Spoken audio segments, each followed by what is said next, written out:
Hello friends, আশা করি সবাই ভালো আছেন।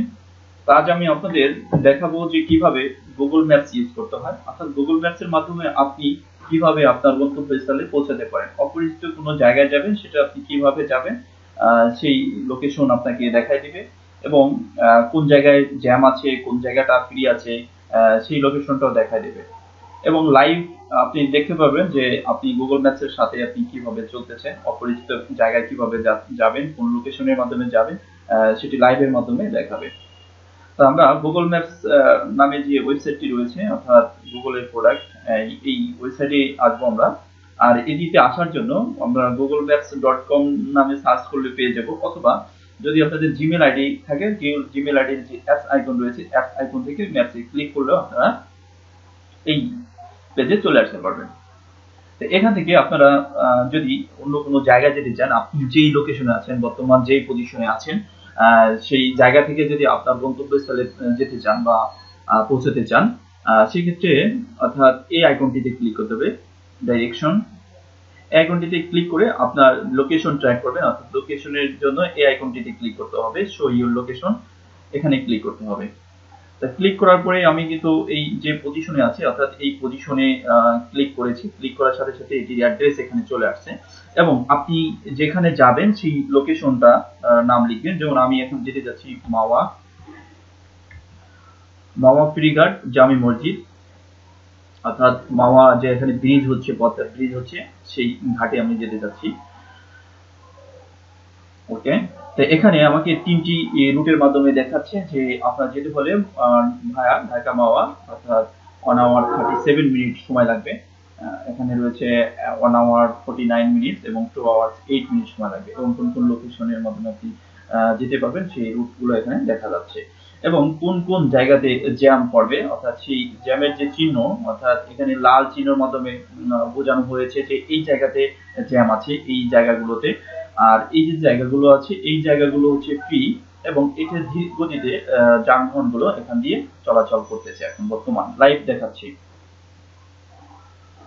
এভাবে বন্ধুরা আমরা যেতে পারবো আমাদের গন্তব্যস্থলে। অর্থাৎ এই যখন আপনি আপনার মোবাইল থেকে আপনি ট্র্যাক করবেন আপনার লোকেশন, অর্থাৎ লাইভের মাধ্যমে, যদি আপনি গাড়িতে থাকেন, গাড়িতে এটা আস্তে আস্তে করে এটি রান করবে, অর্থাৎ যে জায়গাতে আপনি যাবেন সেই জায়গাটা আপনাকে এখান থেকে দেখাই দিবে। যদি আপনি ভুল জায়গাতে যান, যদি অন্য জায়গায় যান, অর্থাৎ এটির মাধ্যমে আপনি জানতে পারবেন যে আপনি ভুল জায়গাতে যেতেছেন, অর্থাৎ এইটার উপর দিয়ে আপনার যেতে হবে। আরেকটা ওয়ে রয়েছে যে আপনি এই স্যাটেলাইটের মাধ্যমে আপনি দেখতে পারবেন আপনার ঘর বাড়ি, অর্থাৎ বিষয়বস্তুগুলো আপনি থেকে জানতে পারবেন।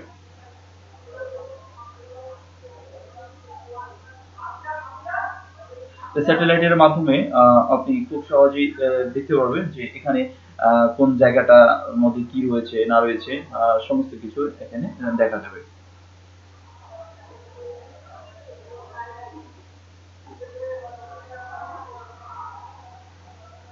এবং আরেকটা বিষয় যেটা আমাদের জানা প্রয়োজন, যে কিভাবে আমরা আমাদের লোকেশন, অর্থাৎ আমরা বিভিন্ন বিজনেস করি বিভিন্ন জনে, এবং আমাদের হোম অ্যাড্রেস বা বিশেষ বিশেষ জায়গা আমরা গুগল ম্যাপসে কিভাবে অ্যাড করে রাখবো। তো এই অ্যাড করে রাখার জন্য আমরা যেটি করব যে এখানে ভুল কিছু ইনফরমেশন আমরা দেব, কেটে গুগল যে সার্চের যে বক্স রয়েছে এখানে আমরা ভুল ইনফরমেশন দেব, অর্থাৎ এভাবে দেওয়ার পরে দেখেন এখানে add a missing place to Google Maps, অর্থাৎ এই যে নামটা লিখেছি বা এই যে টেক্সটগুলো লিখেছি, এই নামে কোনো ম্যাপসের মধ্যে কোনো তথ্য নেই, যার কারণে এখানে বলতেছে add a missing place to Google Maps. অর্থাৎ আমি যদি আমার ম্যাপস বা আমার লোকেশন আমি যদি অ্যাড করতে চাই গুগল ম্যাপসের মাধ্যমে, অর্থাৎ এখানে ক্লিক করে দেন প্যালেস নেম, আপনি আপনার প্যালেসের নাম লিখবেন, আপনার লোকেশনের নাম লিখবেন, যেমন নূর স্টোর, এবং অ্যাড্রেস, অর্থাৎ ওই প্যালেসের যে অ্যাড্রেস, সেই অ্যাড্রেসটি আপনার লিখতে হবে এখানে।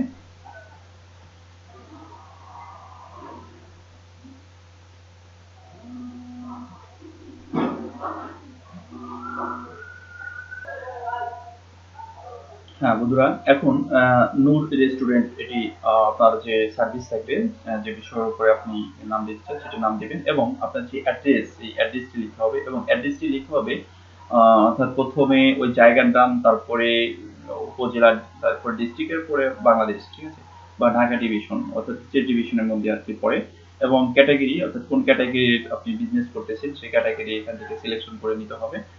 দেন ফোন নাম্বার এবং ওয়েবসাইট যদি থাকে ওয়েবসাইট, এবং অ্যাড আওয়ার্স, কিভাবে আপনি আওয়ার্স সিলেকশন করবেন অর্থাৎ কোন কোন টাইমগুলোতে আপনার প্রতিষ্ঠান খোলা থাকে সেই অপশনগুলো আপনি টিক চিহ্ন দিয়ে দিবেন।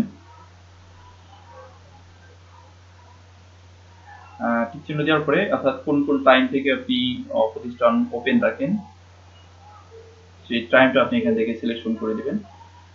দেন সাবমিটে ক্লিক করতে হবে। সাবমিটে ক্লিক করার পরেই এটি অ্যাড হয়ে যাবে। তো এভাবে আমি এখন অ্যাড করতেছি না, এভাবে আপনারা আপনাদের নিচিং প্যালেটগুলো অর্থাৎ গুগলে যে প্যালেটগুলো অ্যাড করা নেই আপনাদের নিজস্ব অ্যাড্রেসগুলো অ্যাড করে রাখতে পারবেন। এরপরে পর্যায়ক্রমে অর্থাৎ যেটি করতে হবে যে আপনার যে ছবি থাকবে সেই ছবিগুলো আপনারা অ্যাড করে নিতে পারবেন। ওকে, তা অবশ্যই যদি আপনার এই ভিডিওটি ভালো লাগে অবশ্যই লাইক, কমেন্টস এবং শেয়ার করে আমাকে কাজে উৎসাহ প্রদান করবেন যেন আমি আপনাদের ভালো ভালো কিছু ভিডিও তৈরি করে দিতে পারি। ধন্যবাদ।